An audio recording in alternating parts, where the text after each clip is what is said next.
Hai, halo semuanya. Selamat berjumpa kembali dengan saya, Edi Sugianto, founder dari Nax DNA Quantum Mind Technology Institute, www.naxdna.com. Sahabat, dalam kesempatan kali ini saya akan membongkar rahasia hipnotis panggung atau stage hypnosis seperti yang dilakukan oleh para entertainer hipnotis yang ada di televisi seperti Master Ferdian, Master Rambi Rafael, Denny Darko, Master Uya Kuya, dan yang lain-lainnya ya. Di sini akan saya bongkarkan untuk Anda apa sih yang menjadi rahasia kehebatan mereka ya.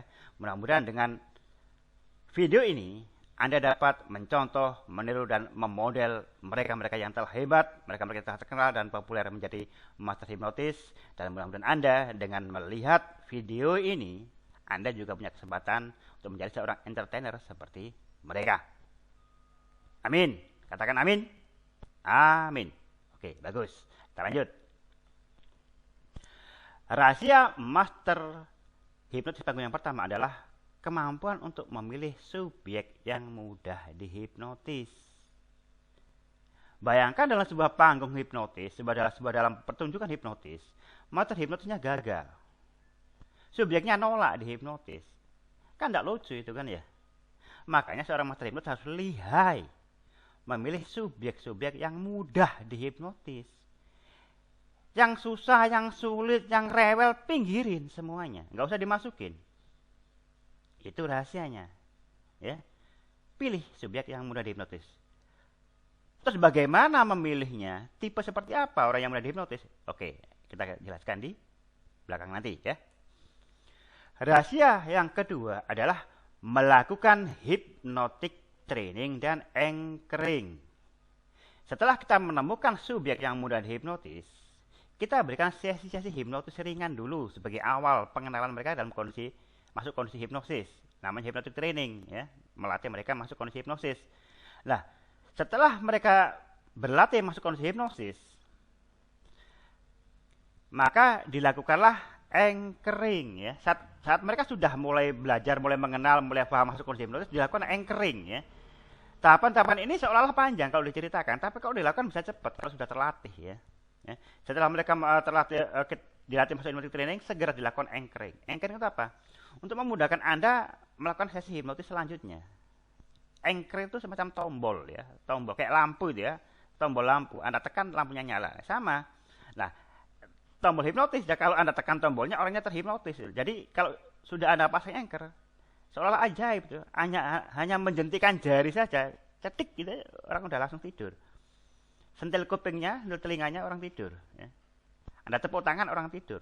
Suruh minum air putih tidur. Suruh apapun yang itu tombolnya, orang itu langsung tidur itu. Aneh itu kan, ajaib. Atau kalau dengar tepuk tangan dia joget. Nah, itu namanya anchoring. Ya.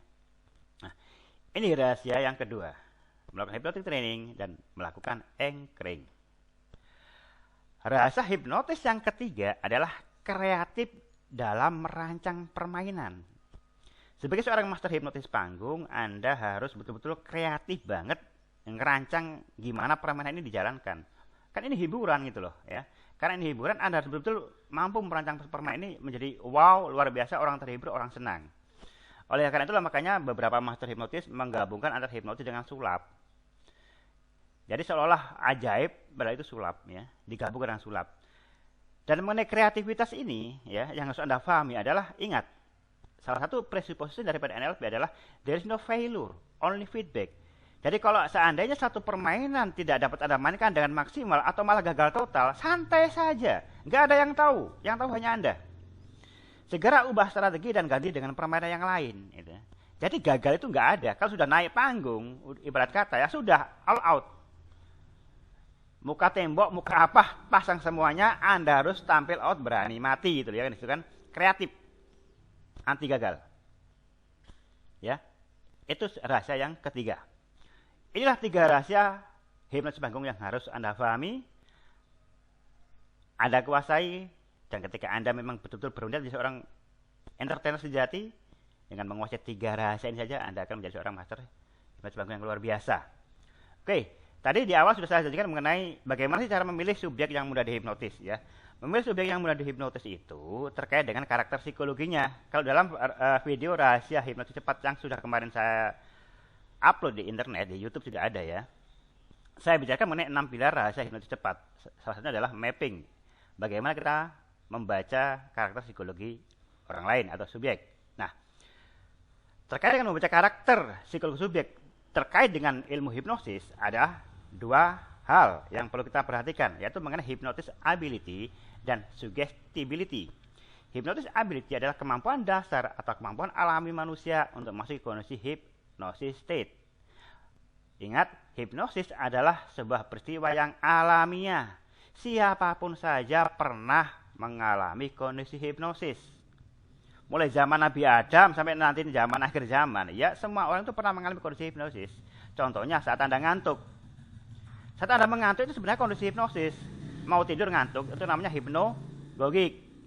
Baru bangun tidur terus masih ngantuk itu juga kondisi hipnosis trans alfa ringan. Namanya hipnopompik ya. Semua orang kan pernah mengalami ngantuk ya. Ayo, siapa yang nggak pernah ngantuk? Ngacung ya. Saya kira semua manusia normal pernah mengalami ngantuk. Salah satu contoh kondisi hipnosis, banyak ya, banyak contoh kondisi hipnosis ya. Kemudian aspek yang lain adalah suggestibility, yaitu mengenai cara belajar seorang dalam menyerap informasi dari lingkungan. Inilah dua hal yang harus Anda pahami bagaimana sih mencari subjek yang mudah dihipnotis ya. Anda melakukan berserangkaian tes-tes ya. Nah, tesnya yang terselubung untuk mencari mereka yang mudah itu ya. Nah, dari tes-tes itu ya, Anda akan memperoleh kesimpulan mengenai tipe sugestibilitas ya. Tipe sugestibilitas kalau dalam skala SHSS ya. Komunitas atau sebuah kelompok manusia itu dibagi menjadi 3 kelompok, yaitu yang mudah, menengah, dan sulit. Orang yang mudah dihipnotis atau mudah untuk masuk kondisi hipnosis itu mewakili kurang lebih ya 10% orang lah ya. Dengan yang menengah kurang lebih 80%, sedangkan yang sulit itu kurang lebih 5%. Nah, bagaimana kalau dalam acara itu ternyata nggak ada yang tipe mudah ini, nggak ada, yang ada menengah. Santai saja. Artinya mungkin permainan Anda tidak sehebat biasanya itu ya. Ya kalau permainan biasanya ketemu yang muda-muda itu Anda bisa ekstrim bermain. Santai aja. Anda pilih subjek yang dari level moderat. Tapi secara otomatis karena ini level moderat, Anda tadi sesi hipnotis trainingnya agak lama sedikit karena untuk meningkatkan kemampuan sugestibilitas dia ya. Hipnotik training itu untuk meningkatkan kemampuan sugestibilitas dari menengah menjadi mudah ya. Cuma karena dasarnya menengah ke mudah itu kalau untuk panggung memang agak riskan, agak resiko, tapi masih bisa dilakukan. Cuma lakukan teknik-teknik atau permainan-permainan sederhana seperti permainan hipnoforensik kayak Master Uya Kuya itu kan tanya-tanya itu gampang itu ya. Orang suruh tidur terus disuruh ngomong itu gampang ya. Itu gampang banget ya. Tidak termasuk permainan ekstrim ya. Jadi itu orang moderat udah bisa ya, udah bisa. Yang penting dia mau maju ke panggung, mau dihipnotis itu udah bisa ya. Orang tipe moderat itu juga bisa. Jadi kalau memang nggak ketemu orang yang mudah, ya cari yang tengah itu ya. Kan 86% kan masih banyak juga toh ya. Nah dari 80% ini Anda lakukan permainan-permainan yang sederhana, permainan yang ringan ya, yang nggak terlalu ekstrim. Nah sebenarnya mengenai skala sugestibilitas ini dari SHSS, saya cenderung mengatakan ini sebagai bukan tipe sugestibilitas, tapi tipe hypnosis ability ya. Tipe kemampuan seseorang untuk masuk kondisi hipnosis ya. Kenapa? Mengenai tipe sugestibilitas ini saya lebih cenderung kepada kriteria yang diberikan oleh Dr. Kapas ya. Yang mana Dr. Kapas membagi kriteria sugestibilitas seseorang itu menjadi 2 kategori, yaitu 2 kategori besar, yaitu fisikal dan emosional ya. Orang yang fisikal mewakili kurang lebih 40% daripada populasi dan orang emosional mewakili kurang lebih 60% daripada populasi. Nah, saya lebih cenderung kalau mengenai tipe sugestibilitas itu ini ya, emosional dan fisikal. Kalau tipe hypnosis ability karena terkait dengan kemampuan seseorang untuk masuk kondisi hipnosis itu yang SHS tadi. Itu pendapat saya ya, yang mungkin agak berbeda dengan yang lain. Beda-beda dikit kan nggak apa-apa toh ya, kita kan negara merdeka ya, bebas untuk berpendapat, oke? Nah, kenapa saya cenderung mengatakan sugestibilitas itu lebih cenderung ke arah kriteria yang diberikan oleh Dr. Kapas? Ya karena dengan mengetahui ini kita nanti tahu orang fisikal itu cocoknya menggunakan sugestinya model bagaimana, orang emosional bagaimana. Kenapa? Prinsipnya semua orang itu bisa dihipnotis ya, asalkan pendekatannya tepat. Lah, pendekatannya tepat itu adalah terkait juga dengan cara memberikan sugesti. Nah, cara memberikan sugesti ini cukup lengkap kalau kita menggunakan acuan daripada Dr. Kapas ini ya. Orang tipe fisikal, cara memberikan sugestinya seperti A, seperti ini. Ke orang-orang emosional seperti ini. Nah, seperti itu tepat ya kalau kita menggunakan acuan daripada Dr. Kapas. Kalau menggunakan yang tadi, yang SHSS, itu kemampuan orang untuk mudah masuk, itu saja ya. Jadi mengenai tipe sugestibilitas, saya lebih cenderung tipe sugestibilitas adalah seperti yang dijelaskan oleh Dr. Kapas. Kalau yang SHSS, saya lebih lebih menyebutnya sebagai tipe hypnosis ability ya, kemampuan untuk mudah masuk. Nah, dari dua dari dua kategori ini, fisikal dan emosional, dibagi lagi menjadi berapa ini? 1, 2, 3, 4 kategori ya, dipecah lagi ya.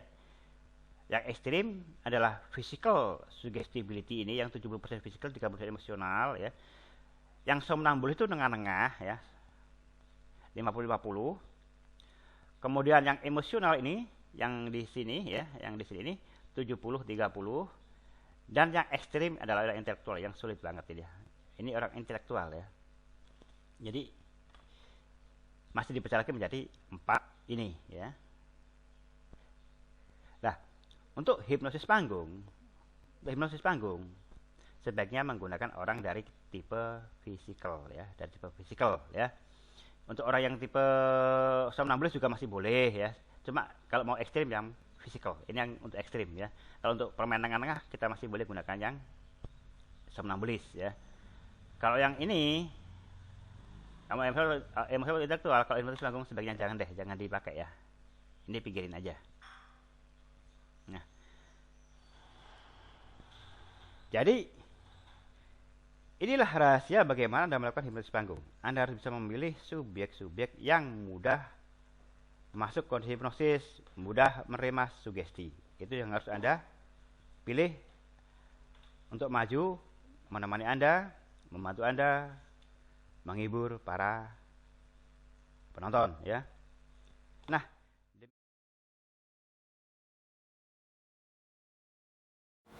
jadi orang imajinatif, orang sugestif itu cirinya adalah hampir semua tes tadi itu bisa masuk dia. Kan dia bisa masuk dalam mata terbuka pun, dia kalau mau melihat dunia gaib itu bisa. Jadi dia betul-betul sudah sangat-sangat mudah untuk trans masuk ke posisi bawah sadar. Nah, tugas kita sebagai seorang master hipnotis mengenali apakah orang itu tipe imajinatif ataukah tipe yang rasional. Jadi kayaknya tipenya rasional. Ya kan? Tipenya rasional. Jadi makanya saya nggak ngomong, saya tidak mengatakan bahwa ini nggak ada masalah. Kita hanya belajar psikologi. Hipnosis adalah belajar psikologi. Kita belajar psikologi orang. Kenapa? Orang yang tipenya rasional, masalahnya nggak bisa fokus. Kebanyakan yang dipikir. Itu dong.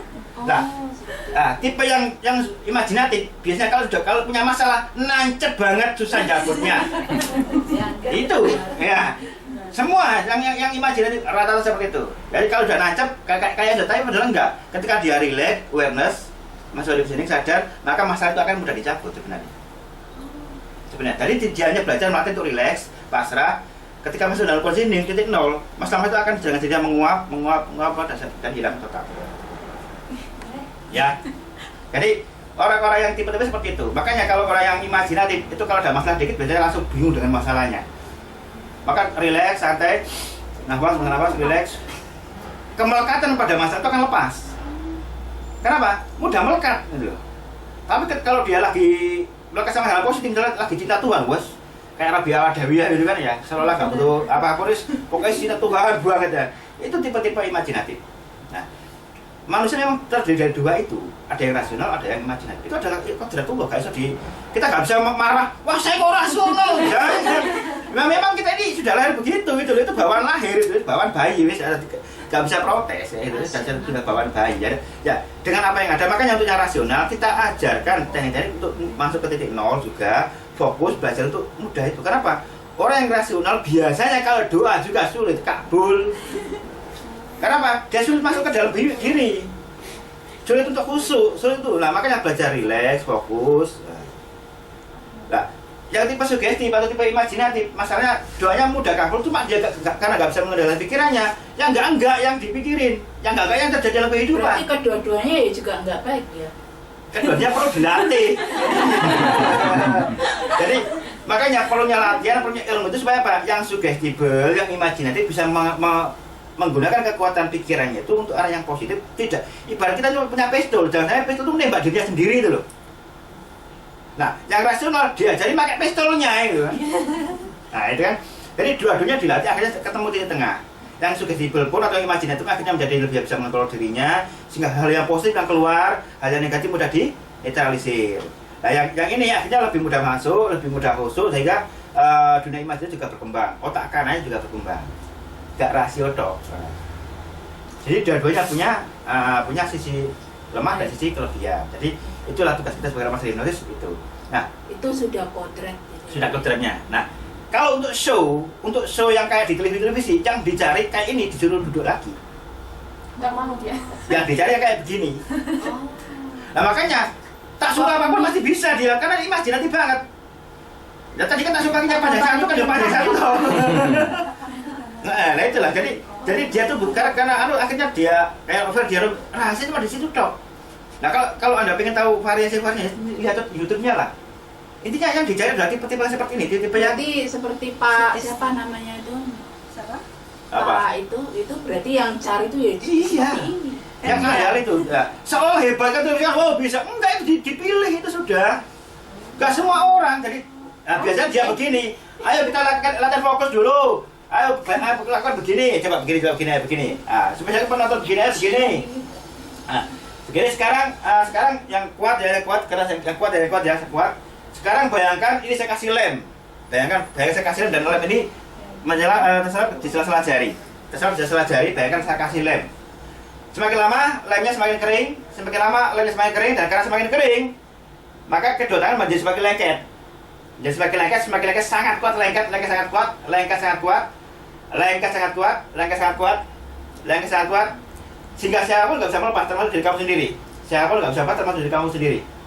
Sangat kuat, lengket. Silakan dicoba membuka, semakin dicoba semakin lengket. Semakin dipaksa dibuka semakin lengket. Nah, biasanya begitu. Kayak pada itu semua penonton disuruh begitu. Nah, yang bisa buka akan disuruh duduk aja. Yang siapa yang nggak bisa buka, nah itu disuruh maju ke depan. Ya kita pakai logika loh Pak, kan karena Iya, karena pakai logika lah itu jadinya. Dia pakai logika, pakai mikir kan? Iya, rasional. Oke. Nah, terus, sekarang anehnya, ketika ini terbuka, pantat kamu lengket dengan kursi. Sehingga bagaimana kamu mencoba untuk berdiri tetap lengket. Oke, buka. Ini lengket dengan kursi lengket dengan lengketnya. Semakin kamu coba untuk berdiri semakin lengket dengan kursi. Semakin coba untuk berdiri semakin lengket dengan kursi.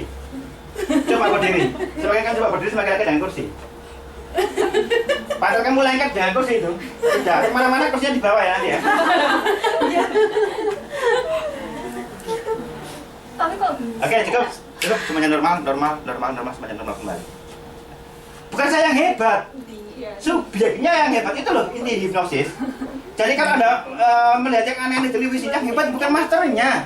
Bagaimana dia mengenali psikologi orangnya. Lah master permainan bisa diatur macam-macam. Bisa disuruh bayangkan dirinya dalam radio, terus kemudian volumenya diperkecil, suaranya hilang, suaranya hilang. Jadi ketika mau nggak ada suaranya. Yang bisa yang begini, yang ini mikir masa radio, waduh ya, dipikir sama dia. Iya kan? Ya kan, karena dia begitu. Nah, orang imajinatif enggak, pokoknya dipatuhi, diperintahkan. Itu. Oh, orang yang imajinatif seperti itu. Jadi dia betul-betul mudah untuk terang, juga mudah untuk menunjukkan kekuatan dirinya. Cuma kalau dia nggak ngerti kekuatan diri itu akan malah merusak dirinya. Nah kalau sudah mengerti potensi dirinya itu akan diarahkan untuk yang lebih positif, lebih baik. Orang-orang yang imajinatif itu adalah orang-orang yang merajai dunia sebenarnya. Kalau dia bisa mengendalikan dirinya, karena visinya bisa menjangkau dunia dan apa yang menjadi impiannya akan mudah terwujud. Cuma karena kalau dia nggak bisa mengendalikan dirinya, ya karena apa? Pikirannya mudah terprovokasi keadaan. Ada majikan marah juga. Iya ya Pak. Ya kan orang udah diantar, orang sugestif mudah terprovokasi. Pak aku ngono Pak. Nah iya itu karena orang sugestif mudah terprovokasi. Ada orang marah, dia ketika ada getaran marah dia juga ikut marah. Kalau sudah tahu bahwa Anda itu sugestif, nanti nafas marah-marahmu dewe lah aku melu-melu. Nah, jadi Anda langsung sugestif diri sendiri. Anda beri auto sugesti, marah-marahmu dewe lah aku melu-melu. Aku munculkan sabar.